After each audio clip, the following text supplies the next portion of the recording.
We have another in-service this Friday, March 12th, and I wanted to put this together so that everything you need for the day is in one spot and hopefully answer any questions that you have leading up to this day. When you get there in the morning, please sign in the lobby by the office. There will be 2 sign-in sheets, one for session 1 and one for session 2.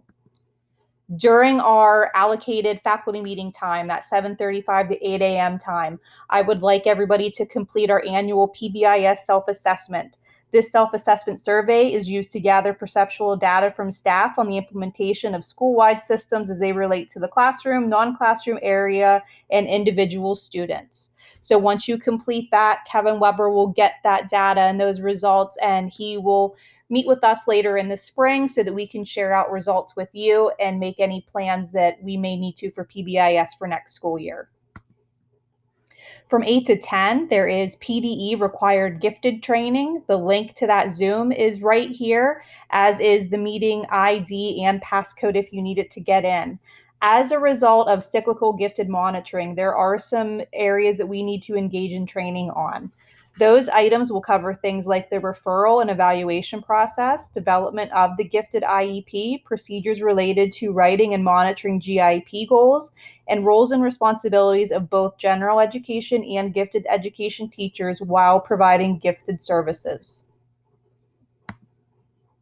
From 10 to 11, I'm really excited to welcome Dr. Julaine Field to work with us at Maplewood. She is a professor at Edinboro University. She is originally from Colorado, and she began her work with trauma-informed schools while she was out there. As a result of her work and her research, she has developed an instrument that helps schools identify areas they need to grow, strategies they can use to be more trauma informed. So I know we all know how important it is to be trauma informed, but I think a big question we're always left with is, but what do I do? What strategies do I use? How can I be more trauma informed? And that's really where Dr. Field is going to come in. Like I said, as a result of the work that she's already done, she has designed an instrument to identify specific teaching-related strategies that you may already use or that she could recommend. There are 56 items on this checklist using a Likert scale and should take you about 10 to 15 minutes to complete.